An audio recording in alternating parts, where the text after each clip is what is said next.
అయితే గురుగారు ఇప్పుడు శివుడిని మనం ఎక్కువగా మిగతా దేవుళ్ళందరినీ మానవ రూపంలోనే మనం ఏ రూపంలో అయితే కనిపిస్తున్నామో ఆ రూపంలో ఫోటోల రూపంలోనే పూజిస్తుంటాం. శివుడి విషయానికి వస్తే లింగ రూపంలోనే పూజిస్తుంటాం ఎక్కువగా. ఎందుకని? చూడమ్మా, లింగం అనే ఒక విషయానికి వస్తే బ్రహ్మ విష్ణువులు ఒక సందర్భంలో నేను గతంలో చెప్పినట్టుగానే గొడవ పడుతూ వస్తూ ఉంటారు. ఏమని గొడవ పడతారంటమ్మా, ఈ ప్రశ్న ఇంత ముందుకు వేరే వాళ్ళు అడిగారు కానీ నేను జవాబు ఈ విధంగా చెప్పలేదు. వాళ్ళు ఏమని గొడవ పడుతుంటారంటే నువ్వేంటి నేనేంటి అని గొడవ పడతారు. అంటే గొప్ప, నీవు గొప్ప నేను గొప్ప, ఈ సృష్టి అంతా నాది, సృష్టిలో పుట్టిన వాడిని నేను, ఈ సృష్టిని ఆరంభించింది నేను అని గొడవ పడుతూ ఉన్న ఆ తరుణాన్ని పరమాత్ముడికి వచ్చి వీళ్ళిద్దరు గొడవ పడుతున్న క్షణం ఇద్దరి మధ్యలో ఒకరిపై ఒక ఆయుధాలను ఉపయోగించుకుంటారు. అంటే మాటల యుద్ధం అయిపోయాక ఈయన గారు వచ్చేసి మహేశ్వర బలం, ఆయన గారు వచ్చేసి పాశుపతాస్త్రాన్ని విసురుతూ ఉన్న సమయానికి దెబ్బ పడుతుంది. ఆ దెబ్బ పడ్డ తర్వాత ఏం చేస్తారు, పరమాత్ముడు మధ్యలోకి వచ్చి ఒక అగ్నిస్తంభాన్ని వదులుతాడు. అగ్నిస్తంభాన్ని చూసి బ్రహ్మ పైకి వెళ్తాడు, విష్ణుదేవుడు కిందికి వెళ్తాడు. అసలు ఇది ఎక్కడి నుంచి వస్తుందో తెలుసుకోవడానికని. ఇప్పుడు లయకారకుడు ఏం చేశాడు, సడన్గా ఒక అగ్నిలింగం, అదే లింగమే అగ్నిలింగం, ఆ లింగాన్ని అలా పంపించాడు. ఇక్కడ గొడవ దేనికోసం అవుతుందమ్మా, సృష్టిని ఆరంభించిన వాడిని నేను అని గొడవ అవుతుంది. ఒక మానవుడు ఎలా పుడతాడు మీకు తెలిసినదే, ఒక వీర్యకణాల ద్వారా అండాలు ఉత్పత్తి అయ్యి ఆడవాళ్ళ కలయిక. అంటే మా తాత మా ముత్తాత అని ఎలా చెప్పుకుంటామంటే నా రక్తాన్ని పంచుకొని పుట్టాడని, ఇలా మనం మాటల్లో వచ్చే మాట. ఈ మాటల్లో మన శాస్త్ర గ్రంథాలకు వెనక్కి వెళ్ళి చూస్తే ఏంటంటే నేను పుట్టించాను అనే మాటకి ఈయన గారు లింగాన్ని వదిలేరు పరమాత్ముడు. ఆ లింగం అనేది అగ్నిలింగం అంటారు దాన్ని. ఆ అగ్నిలింగం వెళ్ళిన తర్వాత బ్రహ్మ పైకి వెళ్తాడు హంసవాహనుడై, వారాహమూర్తి అయి ఈయన గారు కిందికి వెళ్తారు. దొరకదు ఎక్కడి నుంచి వస్తుంది ఆరంభం అంతమని. ఆ తర్వాత ఒక దగ్గరికి ఇద్దరు చేరాక అప్పుడు అహం అనేది వీళ్ళిద్దరి మధ్యలో తగ్గిపోతుంది. ఎందుకు కొట్లాడుతారు వీళ్ళు, నీవేంటి నేనని కొట్లాడుతున్న రెండింటిని పరమాత్ముడు తెలియకుండా ఆపేస్తాడు. అంటే నాకు దొరకలేదు అంతం, నీకు దొరికిందా ఆరంభం, దొరకలేదు కదా అన్న తరుణాన్ని పరమాత్ముడు ఫస్ట్ విష్ణు దేవుడు రాగానే ఏమంటాడంటే ప్రత్యక్షమవుతాడు శివుడు. అహం చనిపోతుంది. అంటే నేను గొప్ప అని విర్రవీగాను కానీ నేను ఈ యొక్క అగ్నిలింగం ఎక్కడి నుంచి వస్తుందో దాన్ని నేను కనిపెట్టలేకపోయాను అన్న బాధలో కూర్చుంటాడు. అంటే అహాన్ని ఆయన ఓడిపోయి కూర్చున్నాడు. బ్రహ్మదేవుడు అలా కాడు, పైనుంచి వస్తూ మొగలి పువ్వుని అడుగుతాడు. మొగలి పువ్వు పైనుంచి పడుతూ ఉంటుంది అక్కడ నుంచి, ఆకాశ గంగలాగా. అప్పుడు మొగలి పువ్వుని అడుగుతాడు. కుసుమ, పువ్వులందరికీ అధిపతి మొగలి పువ్వు అనమాట ఇప్పటికి. అయితే కుసుమ, పైనుంచి నీవు వస్తున్నావు కాబట్టి ఈ కాంతివంతమైన లింగం ఎక్కడి వరకు వెళ్తుందో, ఈ అగ్నిలింగం ఎక్కడ ఉందో చెప్పగలవా అంటే అప్పుడు మొగలి పువ్వు అబద్ధాలు ఆడుతుంది. అవునవును, నేను వచ్చి ఎన్నో సంవత్సరాలు అయ్యింది, అది అప్పటి నుంచే పైనుంచి వస్తుంది, అంటే ఇది ఇంకా దూరం ఉంది అని అంటే, అయితే ఈ విషయం నీవు వెళ్ళి కింద విష్ణువుకు చెప్పకూడదు, నేను చూశానని చెప్తాను, నీవు దానికి సరే అని అనాలి అని అంటాడు బ్రహ్మదేవుడు. కిందికి వచ్చి విష్ణువు ఇలా కూర్చొని బాధలో ఉన్నప్పుడు వచ్చి ఏమంటాడు, నేను చూశాను హంసవాహనుడని ఆయన, నేను 5 తలలు ఉన్నా, నేను పంచముఖి చూశాను, నేను పైకి ఎక్కడికి పోతుందో అని అన్నప్పుడు ఏడ చూసావు, ఇలా చూసావు అంటే ఇగో ఈ కుసుమని దానికి రుజువు అని అంటే, అవునవును చూశారు బ్రహ్మ అని అన్నప్పుడు పరమాత్ముడు వీరభద్రుడై బ్రహ్మ తల లేపేస్తాడు. ఈ 5 తల ఉండదు బ్రహ్మకి ఇప్పటికి కూడా, ఆ తల లేపుతాడు అబద్ధాలు ఆడినందుకు. తల లేపేసేసి మిగతా తలలు లేపడానికి వెళ్తే అప్పుడు విష్ణు అంటాడు, లేదు ఆయన పశ్చాత్తాపడతారు, మీరు అలా చేస్తే ఎలా, ఆయన గారు కూడా ఒక విషయ వివరణలో గొడవపడుతున్నారు కదా, అసలు మీరు ఎవరు అని అంటే, నేనే మహాముఖంటిని, సృష్టి లయకారకుడిని నేనే, మీకు రుజువైంది కదా, లింగం రూపాన నేను వచ్చాను కదా, కాబట్టి సృష్టికి అధిపతిని నేను అన్న ఒక మాట చెప్పకనే చెప్పిస్తాడు. ఆ విషయం అక్కడ రుజువు అయిపోయి వాళ్ళు ఎంతో ఆనందపడతారు, ఎందుకంటే రుజువు జరిగింది కదా అక్కడ. ఆ తర్వాత విష్ణుదేవుడికి వరం ఇస్తాడు, ఇకపై నీవు కూడా అబద్ధం ఆడనందుకు భూమండలం మీద నావలి నీకు పూజలు అందుతాయి ఇకపైన. ఆ తర్వాత విష్ణుదేవుడు అయిపోయిన తర్వాత బ్రహ్మదేవుడిని శపిస్తాడు, నీకు పూజలు అర్హత లేదు, నీవు కేవలం రాతలోనే ఉంటావు అని చెప్పేసి బ్రహ్మని అక్కడి నుంచి పరమాత్ముడు పెట్టిన శాపం, అది శివుడు పెట్టిన పాపం, ఒక భక్తుడు పెట్టింది కాదు. ఆ శాపం ద్వారా ఆగిపోతారు కదా, అక్కడి నుంచి మొదలైంది మీరన్న ఆ లింగ పూజలు. అలాగా సృష్టి లయకారకుడు కాబట్టి ఆ లయానికి అర్థం, ఆ యొక్క లింగానికి అర్థం పరమాత్ముడు నేను ఉన్నా, నా పిల్లలను నేను పుట్టించుకున్నా అని ప్రతిక్షణం చూపించడానికి అర్థం అది. ఇక్కడ పరమాత్ముడు నన్ను విగ్రహాలు కట్టండి పూజ చేయండి అని అనలేడు ఆయన, ఎందుకంటే ఆయన రూపం ప్రతి మానవుడిలో ఉంటుంది, ప్రతి శరీరంలో ఉంటుంది. ఉన్న ఈ అబ్రబ్రహ్మలోకంలో ప్రతి జీవి ఆయన గారి అనుమతితోనే పుడుతుంది. మీరు అన్నారు కదా శివుడి ఆజ్ఞ లేనిది చీమ అయిన, చీమ కూడా ఆయన ఆజ్ఞతోనే పుడుతుంది. కాబట్టి ఆయన రుజువు చేసుకున్నది ఆ లింగ రూపానికి విలువ అమ్మ. కొన్ని సందర్భాల్లో శివుడు కూర్చున్న చూస్తుంటాం శ్మశాన వాటికలో కానీ, కొన్ని దేశాల్లో కొన్ని రాష్ట్రాల్లో కూడా ఉన్నాయి తండ్రి యొక్క విగ్రహాలు. కానీ లింగానికి భూమండలంలో ఉన్న విలువ ఏంటంటే అమ్మా, లయకారకుడు ఆయన సృష్టించిన మహానీయుడు కాబట్టి అదొక రుజువు అమ్మా. దానికి ఉన్న అత్యంత ముఖ్యమైన విలువ అది. శాస్త్ర జ్ఞానాల్లో గ్రంథాల్లో మీరు వెళ్ళి చూసుకున్నా అదే రాసి ఉంటుందే కానీ ఎక్కడా కూడా ఈ విధంగా లేదు, చేయకూడదని లేదు. పరమాత్ముడు ఇచ్చిన ఆజ్ఞ ప్రకారం మనం ఉన్నాం ఇప్పుడు అక్కడ. ఆయనే ఒక మాట నన్ను అంగరంగ వైభవంగా చేయండి అంటే చేసేవాళ్ళు కూడా దేవతా విగ్రహాలు ఉన్నాయి కదా, ఇప్పుడు తీసుకెళ్తా ఉంటారు విగ్రహాలను చేస్తారు. కానీ లింగానికి ఉన్న ప్రత్యేకత మళ్ళీ నువ్వు శివుడికి నువ్వు ఎంత పెద్ద ఆకారాన్ని పెట్టినా రాదు చూడండి. ఆ వైబ్రేటింగే శివలింగాన్ని వేరే ఉంటుంది. నువ్వు పరమాత్ముడు ఎంత ఎత్తున్నా కూడా ఆయన దగ్గర వైబ్రేషన్తో మొక్కలేం మనం. అంటే ఆ లింగానికి మనకి ఈ శరీరం నుంచి వస్తుంది అమ్మా, లోపల మనసు నుంచి వస్తుంది పూజ. అది దాని యొక్క అంతరార్థం. మీరు చెప్పిన శివలింగాన్నే పూజించాలి అని అంటే బ్రహ్మ విష్ణువులని యొక్క విషయ వివరణ గెలిచిన మహానీయుడు అదే శివరాత్రి. శివరాత్రి కూడా ఆ రోజే మన కూడా నేను అడిగితే చెప్పా, శివుడు వాళ్ళిద్దరు తగువుని తీర్చిన రోజే శివరాత్రి. అదే ఒక రాక్షస సంహారణ రోజు చేసుకున్న పెళ్లి రోజు కూడా, నా తల్లి పార్వతీ మాతని కూడా నా తండ్రి వివాహం చేసుకున్న రోజు కూడా శివరాత్రి రోజే. ఇలా కొన్ని సందర్భాలు ఉన్నాయి. అయితే శివలింగం టాపిక్ వచ్చింది కాబట్టి గురువు గారు, శివలింగాన్ని ఇంట్లో పెట్టి పూజ చెయ్యొద్దు అని కొంతమంది చెప్తుంటారు. లేదు మనం అంటే హైట్ను బట్టి తీసుకొని చేయొచ్చు అంటారు. కొంతమంది పాలరాతితో ఉన్న తీసుకుంటారు, నల్లది తీసుకుంటారు కదమ్మా. శివలింగాన్ని భరించే శక్తి మానవులకి ఉండదు. ఇప్పుడు నీ ఇష్టంగా నువ్వు పూజించుకో, ఎక్కడైనా అడవిలో కానీ ఎక్కడైనా పూజించుకొని ఏమైనా చేసుకోండి. ఇప్పుడు శివలింగాన్ని ఇంట్లోనే పెట్టుకోకూడదు అన్నది అవాస్తవమైన మాట. గుండెలోనే గొలువైన మహానీయుడు నా తండ్రి ముఖంటిని నువ్వు శివలింగం రూపంలో ఏం పూజించగలవు? ఆ పూజని నువ్వు అందుకోగలవా? నీ మనస్సుతో కోరుకుంటే ఆయన నేనే వచ్చి నీతో మాట్లాడతా అని చెప్పిన రుజువులు లక్షల్లో చూసాం కదా. భక్తులతోనే మాట్లాడతాడంట శివుడు. భూమండలం మునిగేటప్పుడు శ్రీ శ్రీ శ్రీ భ్రమరాంబిక మల్లికార్జున రూపంలో శ్రీశైలం కొండ మీద సృష్టి మునిగేటప్పుడు భక్తులతోని పరమాత్ముడు మాట్లాడతాడని బ్రహ్మజ్ఞానం రాసింది, మీకు తెలిసిందే కదా. అలాంటిది ఒక శివలింగం అనేది పెట్టుకున్న తర్వాత పూజించినా పూజించకపోయినా పరమాత్ముడు బిడ్డలమే. కాకపోతే ఏంటంటమ్మా, అలా పెట్టుకున్నప్పుడు నియమాలు ఏంటంటే మనం కొంచెం పవిత్రంగా ఉండి పాజిటివ్గా ఉంటే మన మనసుకు మంచిగా అనిపిస్తుంది కదా. అలా ఎట్టికి పెట్టడం ఎందుకు? మరి నీకు అంత స్థాయి లేనప్పుడు తేయకూడదు. ఇప్పుడు ఏ చిత్రపటాలైనా సరే నువ్వు తెచ్చుకొని పూజిస్తేనే విలువ కదమ్మా. శివుడి దేవాలయం అనేది కాదా, అది ఒక నానుడి వచ్చిందే. కానీ నువ్వు ఇదే ఇప్పుడు సాయిబాబాని తీసుకెళ్ళి నువ్వు పూజించుకుంటే ఇంట్లో పెడతావా? ఏదో బల్లిలో లేకపోతే ఎలకలో దాని చుట్టూ తిరుగుతా నీకు మంచిగా అనిపిస్తుందా? కాబట్టి ఏ దేవుడినైనా ఇంట్లో పెట్టుకొని పూజిస్తేనే పుణ్యం అంటున్నావు. అంతేకాని నువ్వు పూజించకుండా తీసుకొచ్చి అక్కడ పడేస్తే ఖచ్చితంగా వృధా అయిపోతుంది కదా. ఇప్పుడు శివలింగంకి ఆ ప్రత్యేకత ఎందుకంటే మహానీయుడికి విలువ అది. ఆయన ఉన్నాడు అక్కడ పూజించమని. ఆయన కొత్తగా ఇంట్లోకి తీసుకొచ్చి అవమానపరచడం అవసరమా అమ్మ? అవమానపరుస్తారేమన్న ఒక ఆలోచనని ఇప్పుడు మీరు నన్ను అడిగారు కదా, అలా ఒకవేళ ఎవరైనా గొప్ప వ్యక్తులు చెప్పిండొచ్చు అక్కడ పూజించవచ్చుగా అమ్మ, ఆయన ముల్లోకాధిపతి మహానీయుడు, ఆయన ప్రత్యేకంగా నెత్తి మీద ఎత్తుకొని పోతున్నారు ఏంటి అని చెప్పి కూడా అనే సందర్భాలను ఈ విధంగా వచ్చిండొచ్చు. అదే మహాముక్కంటి పంది మాంసం తిన్నాడుగా, శ్రీకాళహస్తిలో రుజువులు ఉంది కదా.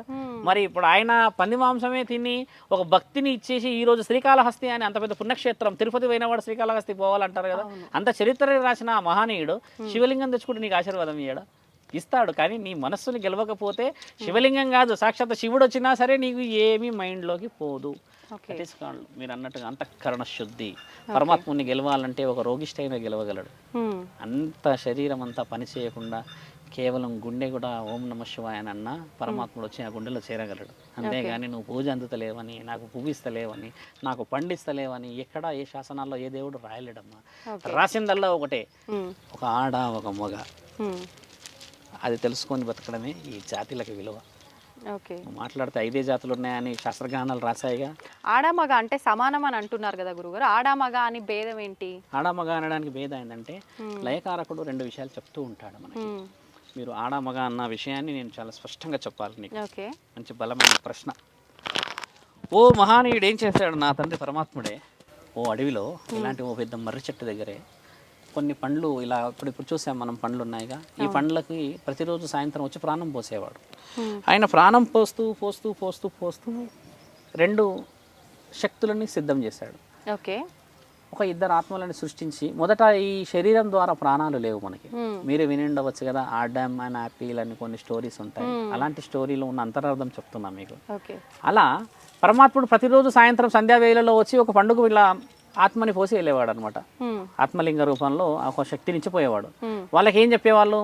వ్యవసాయం చేసుకోవాలి, మంచి చెడులు జరుగుతున్న కార్యక్రమాలు చూసుకోవాలి, మళ్ళీ మీరు ఇక్కడే ఒక నివాసం ఏర్పరచుకొని ఉండాలి అని పరమాత్ముడు చెప్పిన ఆ సందర్భాన్ని మానవుడు ఏం చేశాడంటే అమ్మా, ఓకే. ఈయన గారు రోజు వచ్చి వెళ్తున్నాడు, మానవుడే ఉన్నాడు అక్కడ, ఆడామగ లేడు. నేను మొదటే చెప్తున్నాను, మానవుడే ఉన్నాడు, ఒక ఆత్మ. ఆ ఆత్మను ఏం చేశారంటే ప్రతిరోజు సాయంత్రం వస్తాడు, త్రిశూలం భార్యడు త్రిశూలం పట్టుకొని వచ్చి అదేదో తీస్తాడు కాయని, దాన్ని ఏదో చేస్తాడు, ఇలా అంటాడు, వెళ్ళిపోతాడు, అందులో ఏదో గాలిలాగా వస్తుంది అని చూసి అసలు ఆ పండులో ఏముందని ఒకరోజు తండ్రి రాక ముందుకు తింటారు దాన్ని. ఓకే. ఏమని తింటారు? మొదట ఆడ ఒక ఆ రెండు గాలిలో ఒక గాలి మొదట పండుని తినేస్తుందమ్మా పైనదంతా. ఓకే. మిగిలినది మరి తండ్రి వచ్చే సమయం దగ్గర పడుతుంటే హడావిడిగా ఈయన గారు లోపలిదంతా తినేస్తారు. ప్రశ్నను మంచిగా వినండి. ఒక గాలి ఏమో పైన తినేసింది, ఇంకో గాలి రెండోది ఈ లోపల ఉన్న తినేసింది. మహానీయుడు రాగానే కనిపెట్టేస్తాడు, ఏం చేశారు, ఏం చేయలేదన్న, ఎందుకు తిన్నారు, నేనేం తినలేదు, ఈయన తిన్నారు, ఏం తినలేదు మాట వస్తుంది కదా. చాలా గట్టిగా విలేతాండం చేస్తాడు, చేసి నా పని అయిపోయింది, ఇన్ని రోజులు నేను అనుకున్న పని జరిగిపోయింది, ఇకపై నా అవసరం లేదు భూమండలం మీద. మీరు ఏమి తిన్నారు అని గట్టిగా ప్రశ్నిస్తే మొదట గాలి వచ్చి నేను పైన ఆ చీలిక అంత, అంటే ఆ పైన ఉంటుంది అంత తినేసాను. నీవేమి తిన్నావు? నేను లోపల ఉన్నానని తినేసాను. అందుకని పైన తిన్న వాళ్ళకి వచ్చేసేసమ్మా గర్భాధారణ, ఇకపై నీవు మోయవలేను, గర్భం బయటకు వస్తుంది పైన తిన్నది కాబట్టి. వీర్య కణాల శక్తి లోపల ఉంటుంది పురుషుడికి. మీరు ఎప్పుడైనా గమనించారా? తల్లి 9 నెలలు మోస్తుంది, బిడ్డపై ప్రేమ ఉంటుంది. కానీ అదే బిడ్డపై ఒక తండ్రికి ఎందుకు ప్రేమ ఉంటుంది? ఎప్పుడైనా గమనించారా? మోయలేడు కదా. అయితే ఇక్కడ ఆ బిడ్డని తండ్రి ఎక్కువ మోస్తాడు ఆడపిల్ల కంటే. ఒక కడుపులో ఒక గర్భాన్ని ఉన్న బిడ్డ కంటే తండ్రి ఎక్కువ మోస్తాడు. ఎలా అంటే అమ్మ, వీర్యం అనేది శరీరం ద్వారా ఉండడం చేత 9 నెలలకి గర్భం యొక్క సమయం, కానీ అంతకు ముందుకు ఈయన మోస్తాడు కాబట్టి ఆ యొక్క ప్రేమ ఆ తల్లితో సమానంగా ఉంటుంది. ఎప్పుడైనా గుర్తుపెట్టుకోండి, దానికి ఉన్న అంతరార్థం చాలా గొప్పది. శాస్త్రజ్ఞానాల్లో మనం పెకిలించి తెలుసుకున్న తరుణాలు ఉన్నాయి, తెలుసుకోవచ్చు. ఒక స్త్రీ 9 నెలలు మోయడం వల్ల ప్రేమ వస్తుంది. మరి మోసినందుకు ఆ చిన్న పిల్లగాడు కడుపులో కొడుతున్నాడు, తంటున్నాడు అంటే ఆ ఆప్యాయత వేరు కదా. మరి ఈయన మోయినప్పుడు ఈయనకి ఎందుకు ఆ ప్రేమ ఉంటుంది? చాలా స్పష్టమైన ప్రశ్న కదా. కాబట్టి ఈయన కూడా మోస్తున్నాడు కదా వీర్యం రూపంలో. అందుకని తండ్రికి కూడా ఆ హక్కు ఉంటుంది. పరమాత్ముడు ఆ రోజు ఇచ్చిన ఆ నిర్ణయమే మానవులు సృష్టిలో ఆడా మొగాన్ని సృష్టించడానికి కారణము. ఒక గాలి, ఒక ఆత్మే ఉండేది ఒకప్పుడు. బ్రహ్మ, విష్ణువు, మహేశ్వరులు ముగ్గురు మగవాళ్ళే ఉన్నారు అక్కడ, గాలి ఉన్నది అక్కడ. ఈయన గారు చేసిన ఒక కార్యకలాపాల నిమిత్తం పరమాత్ముడు ఇచ్చిన ఆజ్ఞలో జరిగిన విషయాలు గ్రంథాల్లో రాసిందమ్మా. ఇది అవి మనకు అందట్లేవు, కానీ ఎన్నో గ్రంథాలు కాలిపోయినాయి కదా తల్లి. నలంద విశ్వవిద్యాలయం 30 నెలలో 3 నెలల్లో కాలిన గ్రంథాలయాలు. ఎంత పెద్ద విశ్వవిద్యాలయం అమ్మో, 3 నెలలు కాలాయంట. అంటే ఎన్ని విలువలు కోల్పోయిండొచ్చు అక్కడ. అదే అనంత పద్మనాభ స్వామి దగ్గర ఎన్నో తాళపత్రాలు ఉన్నాయి, ఎన్ని కోల్పోయిండొచ్చు మనం. అలా తెలిసిన తరుణాలు మీరు అడుగుతున్నాయన్నీ నిజంగా సమాజానికి ఉపయోగపడేవి కాబట్టి డీప్గా చెప్తున్నాం మీకు. ఎలా పుట్టించారు, ఎలా వచ్చారు, ఎందుకు వచ్చారు అనడానికి అలా అంతరార్థం అదే కాదు. కుదరదు, మాకు ఇలా పుట్టారు అలా పుట్టారు అని అంటే మరి ఎలా పుట్టారు అనేది రుజువు చేయించండి. హిందూ ధర్మమైనా ఏ ధర్మమైనా ఎక్కడ ధర్మమైనా ఒక మగ ఒక ఆడ అనేది సృష్టిలో ఉన్నదే. కానీ వీళ్ళు కాకుండా ఏరే వాళ్ళు ఏలియన్స్ ఉన్నారంటే వాళ్ళు ఏలియన్స్ భూమండలంలో లేరు కదా, వాళ్ళకి వేరే మండలాలు ఉన్నాయి కదా. కాబట్టి మీరు అన్నది ఏంటంటే ఆడ మగ ఒకటి అనడానికి ముఖ్యమైన కారణం ఏంటంటే ఈ ఇద్దరు కలిసి ఒక ఆత్మతోనే వచ్చారు కాబట్టి, ఆ ఆత్మను సృష్టించి పరమాత్మ కాబట్టి వాళ్ళకి విలువలని ఇచ్చాడు. పిల్లల్ని పుట్టించుకోవడమా, సంసార సాగరాన్ని మనం ఏ విధంగా ఈదుకుంటూ వెళ్ళడం అనేది పరమాత్ముడి ఆజ్ఞ ప్రకారంగా మనం చేసిన పొరపాట్లని మనకే అప్పచెప్పేశాడు ఆయన. అది విషయాలు. నమస్కారం గురుగారు. శ్రీమాత్రే నమః. గురుగారు, చాలా మంది పూజల విషయానికి వచ్చేసరికి ఇంట్లో నిత్యం దీపారాధన చేస్తుంటారు, ఆలయానికి వెళ్ళడానికి వీలు పడదు. అలాంటి వాళ్ళు శివుడికి అభిషేకం చేయాలన్నా లేదా ఇంకా వేరే దేవుళ్ళకి ఎవరికైనా అభిషేకాలు ఇలాంటివి చేయాలన్నా విగ్రహం ఉండాల్సిందే అని విగ్రహాలు తెచ్చి ఇంట్లో పెట్టుకుంటారు. ఎవరో ఒకరు చూసి అలా విగ్రహాలు ఇంట్లో పెట్టడం తప్పు, అసలు నువ్వు పూజలు చేయడం కాదు కదా, పెద్ద దోషము, ఏదో ఒక చిన్న బీజం నాటిపోతారు వాళ్ళకి. దానికి టెన్షన్ పడిపోతుంటారు, నిజంగా విగ్రహం పెట్టుకోవద్దేమో, ఇలా రకరకాల సందేహాలు ఉంటాయి. ముఖ్యంగా శివలింగం ఇంట్లో పెట్టుకోకూడదని అంటారు. మరి శివయ్యకు అభిషేకం చేసుకోవాలంటే ఆలయానికి వెళ్ళడం కుదరదు కాబట్టి ఇంట్లో ఉండాల్సిందే కదా అని ఆలోచించే వాళ్ళు కూడా ఉంటారు. పెట్టొచ్చు అంటారా గురుగారు ఇంట్లో శివలింగం? ఎవరి నమ్మకం మీద ఆధారపడింది. ఇప్పుడు నేను పెట్టచ్చని చెప్పినా వాళ్ళు చూసేవాళ్ళు ఆహా గురుకరణమై పెట్టచ్చని వాళ్ళు పెడుతుంటే మళ్ళీ ఇంకో వీడియోలో అన్న పెట్టకూడదు చచ్చిపోతారు అంటే తీసి పారేస్తారు, ఏ చెట్టు కింద పడేస్తారు. ఈ మనోధైర్యం ఉండాలి. లేకపోతే ప్రతి ఒక్కరు ఊపిస్తారు. నన్ను నమ్మకండి, వాళ్ళని నమ్మద్దు. మీ గట్ ఫీలింగ్ ఆ శివలింగం లేకుండా నేను ఉండలేను అన్న స్థిరమైన అభిప్రాయం రాండి, ఏమైనా పర్వాలేదు అని ఆ భక్త కన్నప్పలాగా ఆయన నోట్లో నీళ్లు పోసుకుని పుక్కిలించి ఉమ్మేడండి శివలింగం మీద. అప్పుడు ఆయన భావన ఏంటి, నాకు పాపం వస్తుందా, కాలు తీసి పెట్టుకున్నాడు మార్క్ కింద, ఎక్కడా భావం లేదు. నా శివయ్య కంట్లో రక్తం కారుతోంది, నా శివయ్య బూజుపట్టున్నాడు. ఈ భావంతో చేస్తే నువ్వు ఎంత విగ్రహం పెట్టుకున్నా శివలింగం పెట్టుకున్నా, ఆ గుబ్బాలమ్మ అని ఇంత రాయి తీసి పెట్టుకున్నా, ఏ రూపంలో పెట్టుకున్నా నిన్ను రక్షించేవాడే భగవంతుడు. సో నాకు వాళ్ళు చెప్పారు వీళ్ళు చెప్పారు వాళ్ళని బ్లేమ్ చేయడం తప్పు, మనదే తప్పు. ఎందుకు వినాలి? నాకు శివలింగాన్ని పెట్టుకోవాలంటే నీకు ఎందుకు అనుమానం వస్తుంది? శివుడు శ్మశానవాసి. ఆ శ్మశానం నా ఊరు చివరో, ఇప్పుడు ఊరు మధ్యలోనే ఉంటున్నాయి శ్మశానాలు, అప్పుడు ఊరు చివర ఉండేవి. ఊరి మధ్యలోనూ ఉన్న శ్మశానం కాదు ఆ శ్మశానం, ఇది శ్మశానం.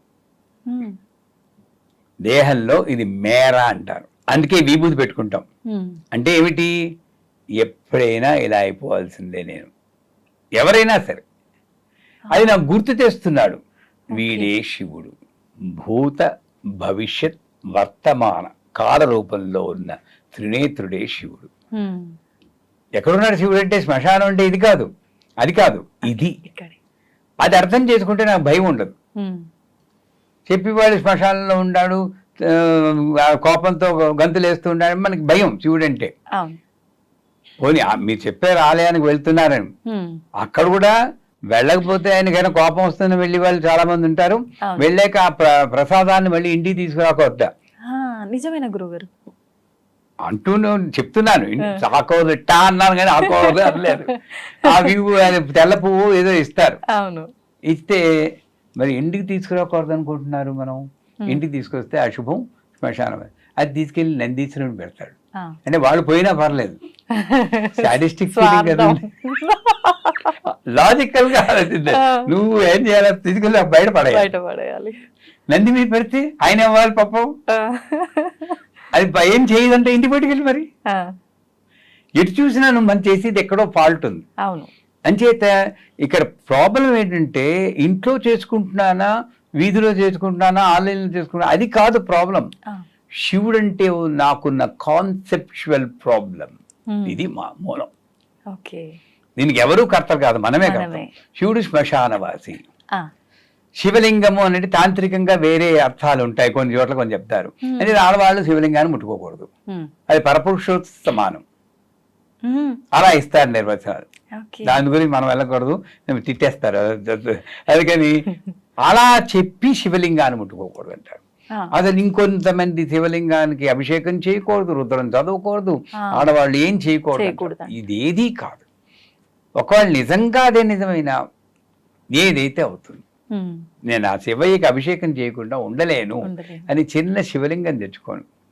యాక్చువల్గా చెప్పాలంటే శివలింగంలో పానబట్టం ఉంటుంది. ఇక్కడ శివుడు, ఇదేమో ఫీమేల్ అమ్మవారు, ఇదేమో అయ్యవారు. దాంపత్యాన్ని అభివృద్ధి చెందించేదే శివలింగం. శ్మశానం అనుకుని మానేస్తున్నారు మన వాళ్ళు. రెండు కలిసి ఉంటాయి. ఇక్కడ అమ్మవారు ఉంటారు, అక్కడ అయ్యవారు ఉంటారు. ఇద్దరికి ఒకేసారి అభిషేకం చేసే అదృష్టం శివలింగంలో ఉందర్రా బాబు, ఎందుకు వదులుకుంటారు? గురుగారు నిజంగా ఎంత అర్థం ఉంది దీంట్లో, ఎంత మూర్ఖంగా ఆలోచిస్తున్నారు. అది మూర్ఖత్వం అనలేదు, అది కూడా ఎందుకు అనుకోవాలి? వాళ్ళకి పాపం ఎక్కడో చదువుతారండి, ఏదో చేస్తారు, బలహీనంగా కొట్టుకుంటూ ఉంటారు, వీళ్ళే తప్పులు చేస్తారు. ఇప్పుడు నాకు వచ్చి ఎవరైనా సరే నువ్వు ఇలా బాహాటంగా మంత్రాలు చదివిస్తున్నావు, చాలా పాపం అంటే, ఆహా అలాగా, మీ స్కూల్ ఆఫ్ థాట్ అది, నా స్కూల్ ఆఫ్ థాట్, నా గురువు ఇలా చెప్పారు, పర్లేదు. 70 ఏళ్ళు బతికేనా, ఇంకెన్నాళ్ళు మొత్తం బతుకుతాం, గుండు వికలాన్ని బతికాం, బ్రహ్మాండమైన లైఫ్ ఉంది. Why should I fear? ఆ ఆత్మస్థైర్యం లేకపోవడమే లోపం. అంచేత అదొకటి. ఈ శివలింగాన్ని తెచ్చుకున్నాక సింప్లెస్ట్ పూజ శివలింగాన్ని చేయొచ్చు. ఎందుకంటే బోళాశంకరుడు అన్నాడు, అభిషేక ప్రియ అనుకోడు. కానీ విష్ణుమూర్తి అంటే కోపం కాదు, ఆయన్ని ఆరాధిస్తాం. ఏలకుల మాల పూజ అని చెప్పి చాలాసార్లు చెప్పుకున్నాం. ఆయన అలంకార ప్రియ, ఓహో పూలు దండలు వేసేసి భోగాలు చేసి అలంకారం చేయాలి, భోగాలు చేయాలి. అమ్మవారేమో స్తోత్ర ప్రియ, ఇందాకనే షూటింగ్ ముందు అనుకున్నాం, ఆడవాళ్ళని కాస్త పొగిడితే చాలు అవును గురుగారు, ఐస్ అయిపోతారు, అది తెలియక అపహరిస్తున్నారు మా వాళ్ళు అనుకున్నాం. లాజిక్ మిస్ అవుతున్నారు. లాజిక్ మిస్ అయిపోతుంది. కాస్త బాగుంది, ఆ చీర బాగుంది, చాలా బాగుంది అనుకుంటే అయిపోద్ది. అంతే. అందుకని అమ్మవారు స్తోత్ర ప్రియ, విష్ణువు అభిషేక అలంకార ప్రియ, శివుడు అభిషేక ప్రియ. ఆ అభిషేకం కూడా ఆయనతో పంచామృతాలు పోయి అది పోయి ఇది పోయి అంటలేదు, మనకోదో వెరైటీగా ఉంటే బాగుంటుంది, తృప్తి కోసం చెప్తున్నాం. అందులో గంధోదకంతో చేయొచ్చు, గంధంలో నీళ్ళలో గంధం వేసి చేయొచ్చు, విభూది ఉదకం అంటే విభూది వేసి చేయొచ్చు, రుద్రాక్షలు వేసి చేయొచ్చు, బిల్వాల పత్రాలు వేసి చేయొచ్చు. ఆఖరికి మామూలు మంచినీళ్లు పోసైనా చేయొచ్చు. ఆయనకి కావాల్సింది ఓం నమ శివాయ, భక్తితో కృతజ్ఞత తెలపడమే. అది ఏమి సింపుల్ గా చేసుకోవచ్చు. అటువంటి శివయ్యని చూసి భయపడుతున్నామా? సో హాయిగా శివలింగం ఇంట్లో పెట్టుకోవచ్చు. విగ్రహాలు కూడా మనం అనుకుంటే రావు, కొనుక్కోం మనం. అమ్మవారికి దయ ఉంటేనే మన ఇంటికి విగ్రహం వస్తుంది. విగ్రహం ఇంతే పెట్టుకోవాలి, అంత పెట్టుకోకూడదు, ట్రాన్స్ఫార్మర్ తీసుకొచ్చి ఇంట్లో పెట్టుకుంటావా అని కొంతమంది చెప్తూ ఉంటారు. నిజంగానే పొరపాటు నేను ట్రాన్స్ఫార్మర్ తెచ్చి పెట్టుకున్న ప్రేమతో, వేరే విధవ నా శక్తి ఏదో తెలియకుండా పెట్టుకున్నాడు అని ఆవిడ చల్లబడి ఐస్ కూలర్ లా కాపాడుతుందని నమ్మకం నాకుంది కాబట్టి నేను ట్రాన్స్ఫార్మర్ కూడా భయపడను. దానికి భయపడి వాళ్ళు అదో ట్రాన్స్ఫార్మర్ ఇది మామూలు అనుకుంటా. ఇది ఈ లాజిక్లు ఏమీ లేవండి. అంతా ఆవిడే చేస్తుంది అని అనుకున్నప్పుడు, ఈ మాట్లాడించింది ఆవిడే అనుకున్నప్పుడు మనకి ఏది కాకపోతే అక్కడ ఒకటి ఉంది, ఇంత పెద్ద విగ్రహం పెట్టుకుంటే నాకు 4 కోట్లు వస్తుందని 10 కోట్లు వస్తాయి అలా చేయకూడదు. బాగుంది కాస్త ఈ మాత్రం ఉంటే గానీ నాకు కనెక్ట్ అవ్వలేకపోతున్నా. ఇంత విగ్రహం ఉందనుకోండి, ఏం కనెక్ట్ అవుతాను దాంట్లో? ముక్కు మొహం ఏం తెలియదు, అన్ని అలుక్కుపోయి ఉంటాయి, వేళ్ళు సరిగ్గా కనబడవు. అంచేత అన్నీ కనబడేంత రీజనబుల్ హైట్ లో ఏ విగ్రహమైనా ఇంట్లో పెట్టుకోవచ్చు. రూపులో అమ్మవారితో కనెక్ట్ అవ్వచ్చు, శివలింగం రూపంలో పెట్టుకోవచ్చు, శాలిగ్రామం రూపంలో పెట్టుకోవచ్చు, ఏ రూపంలో ఒక రూపం. ఈ గిరిజనులు ఏం చేస్తున్నారండి, చిన్న రాయి ఉంటుంది, ఆ రాయిని పెట్టుకుని అదే ఆ నమ్మకంతో మనం చేసినప్పుడు ఏది చెడు కాదు. గురుగారు, చాలా మంది విగ్రహాలని పూజ రూమ్ లోనే కాకుండా ఇంట్లో హాల్లో డెకరేటివ్ ఐటమ్స్ గా కూడా పెట్టుకుంటూ ఉంటారు కదా, బెడ్రూముల్లో, హాల్లో, మనం కూర్చునే సిట్టింగ్ ఏరియాల్లో అలా పెట్టుకోవచ్చు అంటారా? తప్పేం లేదంటారా గురుగారు? మీరు ఈరోజు ఏంటి షష్టే సప్తమ తెలియదు, విరకాట పెట్టడానికే నిర్ణయించుకుని మొదలు పెట్టినట్టున్నారు. నన్ను అడిగితే అలా పెట్టడమే కరెక్ట్. లాజికల్ గా చూడండి, మనమేమో మామూలు ఇళ్లలో భార్యాభర్తలు వాళ్ళు ఏకాంతంగా బెడ్రూమ్ ఉండాలి, పిల్లలకి వాడికో స్టడీ రూమ్ ఉండాలి, వీళ్ళకో స్టడీ రూమ్ ఉండాలి, గెస్ట్కో స్టడీ రూమ్. పాపం విష్ణుమూర్తి, లక్ష్మీదేవి, శివుడు, పార్వతి, వినాయకుడు వీళ్ళందరికీ ఏకాంతం అక్కర్లేదు కదా. వాడి ప్రాణంతో ఉన్నారంటే ఒక వేర్ హౌస్ లో చేసి పెట్టేసుకుంటున్నాం మనం పూజని, స్టోర్ రూమ్. నన్ను అడిగితే సర్వదేవ నమస్కారం కేశవం ప్రతిగచ్చతి అంటుంది శాస్త్రం. నువ్వు 10 విగ్రహాలున్నా నీ రూములో, మీ పూజ రూములో ఒక్క విగ్రహాన్ని చేసినా అందరికీ వెళ్ళిపోతుంది, అది నిజం. ఏకైవాహం జగత్యత్ర తృతీయాకా మమాపర అంటుంది 10వ అధ్యాయంలో అమ్మవారు, 10వ 11వ 10వ అధ్యాయంలో. అంటే ఉన్నది నేను ఒక్కదాన్నే, బ్రాహ్మి, మాహేశ్వరి, కౌమారి, వైష్ణవి అంటే రకరకాల రూపులు. అంచేత అన్ని విగ్రహాలు ఏదో మోతుతో తెచ్చుకున్నా కూడా ఒక విగ్రహం చేసినా అన్నిటికీ వెళ్తాయి. నువ్వు అన్నిటికీ పూజ చేయాల్సిన అవసరమే లేదు మనకి. మనం ఏం చేస్తున్నాం, విగ్రహాలు 4 వినాయకుళ్ళు, 5 ఆంజనేయ స్వాములు, 4 షిరిడి సాయిబాబా, అవునా కదా? వీళ్ళకి మూతలు కూడా తీరు పాపం, సెల్ఫిన్ పేపర్లు అవి వేసి ఉక్కిరి బిక్కిరి అవుతుంది. నేను ఎప్పుడైనా పూజ చూసావా మా గతి అన్నట్లు ఉంటుంది వాళ్ళు. ఎందుకంటే మూత తీస్తే మళ్ళీ కడుక్కోవాలి కదండి, మార్చిపోతాయి వెండి విగ్రహాలు. తప్పేనా? నేను ప్రతిరోజు భయంతో ఇక్కడ చూపించు, ఇక్కడ చూపించు, ఇక్కడ అందరికి చూపించాలి, అందరికి పూలు పెట్టాలి, నైవేద్యం అందరికీ తినిపించాలి, ఈ భ్రమలో పడి కొట్టుకుంటున్నాం.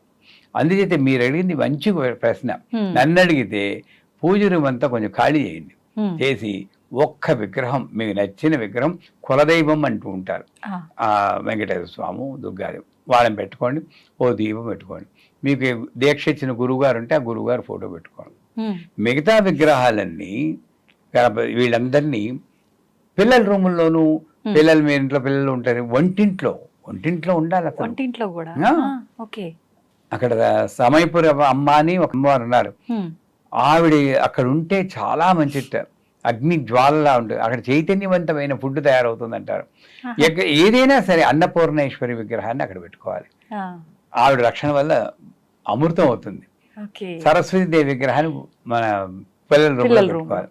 వాళ్ళకి ఒరే అమ్మవారు ఉంది, పొద్దున్న ఏదో ఒక దానం పెట్టుకుంటే పెట్టనంటారు, కానీ మర్నాడు కొంచెం భయం ఉంటుంది, ఒకసారి ఇలా పడేస్తూ ఉంటారు. మెల్లిమెల్లిగా కొంచెం పూజలు నేర్చుకుంటాం. సో ఇలాగా మన ఇంట్లో పిల్లల్ని కూడా మనం మార్చుకోగల శక్తి ప్రతి విగ్రహాన్ని అన్నింటిలో మన ఎంట్రన్స్ లో వారాహిదేవి విగ్రహం పెడితే లోపలికి నెగిటివ్ ఎనర్జీ రాకుండా దుర్గాదేవి, హనుమంతుడు, దుర్గాదేవి, గణపతి, ఈ 3 విగ్రహాలు ఎంట్రన్స్ లో పెడితే లోపలికి వచ్చే శక్తిని అవి చెక్ చేస్తూ ఉంటాయి. వీధి షోలో ఉన్నా కూడా ఈ 3 విగ్రహాల్లో ఒక విగ్రహం పెట్టమంటారు వాస్తులో. అంచేతే లివింగ్ రూమ్ లోనేమో వీళ్ళ ముగ్గురులో ఒకళ్ళని హాయిగా వాళ్ళు అమ్మయ్య మాకు థ్యాంక్స్ చెప్పుకుంటాడు దేవుడు, గురుకరణామయ్య చెప్పారు, మాకు కొంచెం ఫ్రీడమ్ వచ్చింది అనుకుంటారు. వీళ్ళందరినీ డిస్ట్రిబ్యూట్ చేయండి. అప్పుడు ఏంటి, నాకు పూజ రూమ్ కాదు, ఇల్లే దేవాలయం అవుతుంది. మనం ఆ ఛాన్స్ పోగొట్టుకుంటున్నాం. ఇక్కడ మాత్రం నేను ఒకసారి చెప్పాను, అనియన్ అపరిచితుడు అని సినిమా వచ్చింది కదా, విక్రము ఎలా ఉంటాడు, ఇలా తిప్పేటప్పుడు వాడి మారిపోతుంది. మనం అందరం అపరిచితులమే, పూజ గదిలో మాత్రం ఇలా ఉంటాం, బయటకు వచ్చేటప్పటికి ఏమవుతుందని మనకి. అవునవును, నేను ప్రతి రూపులోనూ ఒక విగ్రహం పెడితే ఈ అపరిచితుడు చచ్చిపోతాడు. పాయింట్ గురుగారు, భయం ఉంటుంది ప్రతి అమ్మో. గురుగారు, ముఖ్యంగా ఇప్పుడు మనం మాట్లాడుకున్నట్టు హాల్లో, ఇంట్లో, వేరే ప్లేస్లలో కాకుండా పూజ గదిలో పెట్టిన విగ్రహాలని మనం కొత్త విగ్రహాలు తెచ్చుకుంటాం. అలా కొత్త విగ్రహాలు తెచ్చుకున్నప్పుడు పాత విగ్రహాలని, పాత దేవుడి ఫోటోలని ఏం చెయ్యాలి అని చెప్పి ఒక సందేహం అయితే ప్రతి ఒక్కరిలో ఉంటుంది గురుగారు. నిజంగా ఆ పాత విగ్రహాలని ఏం చేస్తే బాగుంటుంది అంటారు గురుగారు, తెలియజేయండి. నేనేంటే ఏదో యాదృచ్ఛికంగా ఓ చెయ్యో కాలం విరిగిపోతుంది అనుకోండి, ఆ విగ్రహానికి న్యాయంగా విశాఖపట్నం వెళ్ళారా ఎప్పుడైనా? అక్కడ కనక మహాలక్ష్మి గుడి ఉంది. ఈ 2 చేతులు ఉండవు, మామూలుగా మొండిగా ఉంటుంది. ఎందుకని గురుగారు అలా? అది ముస్లిమ్స్ కాలంలో వాళ్ళు దొంతం చేశారు. 2 చేతులు, చెయ్యి అంగవిహీనంగా ఉంటుంది. మరి అలా పూజలు బ్రహ్మాండమే. అక్కడ పూజ చేస్తే ఇంక కోట్లే మీకు, చాలా బాగుంటుంది, మంచి శక్తివంతం. మరి ఆవిడ చేస్తున్నారు, మన ఇంట్లో విగ్రహం ఒక వేలు కొంచెం ఇలా అయినా ప్రారంభిస్తున్నాం, ఎక్కడో తేడా ఉందా? ఎక్కడ మన ఆలోచనలో తేడా ఉంది, ఆలోచనలోనే తేడా ఉంది. పూరి జగన్నాథ విగ్రహం కూడా పూర్తిగా పెద్ద ఏం కనబడదు. సో ఆ రకంగా చూస్తే ఒకవేళ విగ్రహం కొంచెం ఏదో కాస్త విరిగినట్టు అనిపిస్తే మనం బలహీనం కాబట్టి ఎప్పుడు దృష్టి వేలు విరిగింది అనుకుంటాం ఒకటి, దాన్ని మర్చిపోవడానికి కొంచెం పక్కన పెట్టేసి అలాగని పూర్తిగా పాడైగా వీళ్ళు ఏం చేస్తుంటారు, ఎక్కడ చదువుతారో తెలియదు, ఏ వీడియో చూస్తారో తెలియదు, ఆ విగ్రహాన్ని చెట్టు కింద పడేస్తారు. తప్పేనా? అవును. ఇన్నాళ్ళు నువ్వు పూజ చేసేవా, నీ సంసారాన్ని రక్షించిందా, ఒక్క వేలు కొంచెం ఇలా అయితే చెట్టు కింద పడేయడం అంత తప్పు. బోరు మండు ఆ దేవుడు, రేయ్ నిన్ను రక్షించింది నేనేం రా, నన్ను బయటపడేసావు రోయ్ అని అంత వేడవుడు. మరి అలా ప్రతి ఒక్కటి కూడా మనం పాడేయకుండా పక్కన పెడుతూ ఉంటే ఒక స్టోర్ రూమ్ లాగా అన్ని నిండిపోయి ఉంటాయి కదా గురుగారు. తెచ్చుకోవద్దంటాను నేను, ఒక్క విగ్రహం చాలు. వాళ్ళు ఇచ్చారు వీళ్ళు ఇచ్చారంటే, నాకు ఇచ్చిన విగ్రహాన్ని మళ్ళీ మీలాంటి వారు ఏదో బర్త్డేకి వస్తే అమ్మ ఇది పెట్టుకు చేసుకోండి, చాలా బాగుంటుంది. ఓ మంత్రం కూడా చెప్పండి, హ్రీ మహాలక్ష్మి అని. మనకి ఇవ్వడానికి భయం, ఎవరికి లేదు గురువు గారు, అంత గొప్ప మనసు లేదు. ఎందుకంటే భయం నాకు, లక్ష్మీదేవి విగ్రహం ఇస్తే సంపద అంతా పోతుంది. నిజమే. సో నా సంపద నాకు ఇక్కడ లేదు, విగ్రహాల్లోనే ఉంది. అంతే. ఇవన్నీ కాన్సెప్చువల్ మిస్గివింగ్స్ అంటారు. అంచేత ఒక్క విగ్రహం పెట్టుకోండి, ఎక్కువ విగ్రహాలు తెచ్చుకోవద్దు. ఆ ఒక్క విగ్రహం కూడా కర్మగాలు ఏదైనా చిన్న భంగం అయితే పక్కనే పెట్టండి, ఆ విగ్రహానికి మీరు పట్టించుకోకలేదు, కొత్త విగ్రహాన్ని పెట్టండి. అంతేగాని బయట పారేయద్దు. ఆవిడ ఇంట్లో ప్రధాన దేవత, ఇంటికి అధిష్టాన దేవత, ఇంటి యజమాని. యజమాని ఎలా తరుగుతామమ్మా? చెట్ల కింద విగ్రహాలు, ఫోటోలు అన్ని పడేస్తూ ఉంటారు. చాలా భయంకరమైన పాపం అది నన్ను అడిగితే. ఎవడు ఇన్నాళ్ళు రక్షించాడో వాడిని కారుణ్యం లేకుండా పడేస్తారు. అంచేత విగ్రహాలు, కొత్త విగ్రహాలు అసలు తేవడమే తప్పు. కొత్త విగ్రహాలు ఎందుకు తెస్తున్నారు? ఇది బాధపడిపోయింది అని కాదు. కొత్త విగ్రహాలు ఎందుకు తెస్తున్నారు? అది రీజన్. లేదు ఇది విరిగిపోయింది, ఓకే, వ్యాలిడ్ రీజన్. అప్పుడు ఆ విగ్రహాన్ని అక్కడే పెట్టి కొత్త విగ్రహాన్ని ఇక్కడ పెట్టుకోండి. మళ్ళీ దానికి పువ్వు పెట్టాల్సిన పని లేదు. మీకు అంతకీ మైండ్ ఇదైతే పూరిలో 12 ఏళ్లకోసారి ఆ శక్తిని తీసి ఇంకో విగ్రహంలో పెట్టేస్తారు. మీకు తెలుసా? విన్నాను గురుగారు. ఈ పాత విగ్రహాన్ని తీసి శ్మశానాన్ని తీసుకెళ్ళిపోతారు. అక్కడ భగవంతుడికి శ్మశానం ఉంది, అక్కడ పెట్టేస్తారు. ఈ విగ్రహం ఇంక దీంట్లో శక్తి లేదు. పోనీ అదేదైనా మీకు తెలుసుకుని ఈ పాత విగ్రహం ఉన్నది మయా ఆవాహితేభ్యో సర్వదేభ్య దేవతాభ్యం అని చెప్పి ఇలా చూపించి దీంట్లో ప్రవేశించుగాక అని చెప్పి మైండ్ దాంట్లో సెట్ అయిపోయి ఇంకా అది మామూలు వేగి అలాగనే చేసుకో, ఏదో చేయండి. కానీ విగ్రహాన్ని మాత్రం, పాత విగ్రహాన్ని బయట పారేయకు. గురుగారు, మనం చేసే పనుల వల్ల మనకు పాపపు కర్మలు, రకరకాల కర్మలు వస్తుంటాయి అంటారు. మరి ఆ కర్మల నుంచి మనం బయటపడాలి అంటే ఖచ్చితంగా ఆధ్యాత్మిక మార్గంలో నడవాలని, ఎక్కువగా భగవత్ ఆరాధనలో ఉండాలని చెప్తుంటారు కదా. ముఖ్యంగా మనం చేసే పూజలకి ఫలితం రావాలన్నా కూడా ప్రత్యేకమైన తిథులు, పర్వదినాల్లో చేసే పూజలకి ఎక్కువగా ఫలితం వస్తుంది అని చెప్తుంటారు కదా. అలా చూసుకుంటే శ్రావణ మాసం, ఈ మాసం అంతా కూడా మనకి ఎంతో ముఖ్యమైన పండుగలు, పర్వదినాలు, ప్రతి ఒక్క వారం, ప్రతి ఒక్క తిథి కూడా ఎంతో ముఖ్యమైన తిథిగానే చెప్పుకుంటాం. మరి ఈ మాసాన్ని మనం ఏ రకంగా ఉపయోగించుకోవచ్చు అంటారు? ఎటువంటి పూజా విధానం ఆచరించవచ్చు అంటారు గురుగారు? తెలియజేయండి. బాగా ఆకలేసిన వాడికి పంచభక్ష పరమాన్నాలు పెడితే ఎలా ఉంటుందో, ఆషాఢంలో కొట్టుకుని వాడికి శ్రావణం వస్తే ఎలా ఉంటుంది. ఆషాఢం శూన్యమాసం, ఏ పండగ ఉండదు. రిలేషన్షిప్ కూడా డిస్టర్బ్ అవుతుందని అత్తగారు కొత్త కోడలు కూడా ఒక గడపలు దాటకూడదు అంటారు. అంటే ఏమిటి ఇది ఎంతను? ఆ టైంలో నేచర్ నుండి వచ్చే శక్తి ఆల్మోస్ట్ నల్. మనకి నేచర్ లేకపోతే మనం బతకలేం. నువ్వు భగవంతుని మనం నమ్మినా నమ్మకపోయినా ప్రకృతి రూపంలో ఉన్నటువంటి అంతరా వ్యాపించిన శక్తే భగవంతుడు. దానికి మన కన్వీనియన్స్ కోసం ఒక రూపం కలిగించి పూజ చేస్తున్నా, అది మన ఇష్టం. ఆ శక్తి నాకు కొన్ని రోజుల్లో, కొన్ని పంచమి, దశమి, ఏకాదశి, చతుర్దశి, పౌర్ణమి, ఈ రోజుల్లో చాలా తీవ్రంగా మనకి బాగా హెల్ప్ చేస్తూ ఉంటుంది. అలాగే ఆషాఢ మాసం అనేది శూన్యమాసం అంటారు. ఆ మాసం పూర్తిగా ఈ నేచర్, ప్రకృతి నుండి వచ్చే శక్తి కొంచెం మినిమల్లో ఉంటుంది. దాని తర్వాత శ్రావణం అంటారు. మీరు శ్రావణం అన్న పదం కొంచెం చూసి శ్రవణంలో వచ్చింది శ్రావణం. నారద భక్తి సూత్రాల్లో శ్రవణం, కీర్తనం, వందనం, మధ్యనం వస్తారు. 9 నవవిధ భక్తి మార్గాలు ఉన్నాయి. వినికిడి ఫస్ట్, అంటే అప్పుడే మొదలవుతుంది ఈ సంవత్సరంలో. ఆధ్యాత్మిక క్యాలెండర్ లో మొట్టమొదటి పూజలన్నీ అప్పుడు మొదలవుతాయి. తొలకరి జల్లు అప్పుడే పడుతుంది, పంటలు అప్పుడే పండుతాయి. శ్రవణం ఎవరిది? విష్ణుమూర్తి యొక్క నక్షత్రం. అందుకే ఈ మాసంలో విష్ణుమూర్తి, లక్ష్మీదేవి యొక్క పూజలు చేసుకుంటే చాలా మంచిది అంటారు. ధన్యవాదాలు గురుగారు. నిజంగా చాలా మంచి విషయాలు ఎంతో అర్థవంతంగా మా అందరికీ అర్థమయ్యి మేమందరం విని పాటించే విధంగా చెప్పారు. ధన్యవాదాలు గురుగారు. శ్రీమాన్.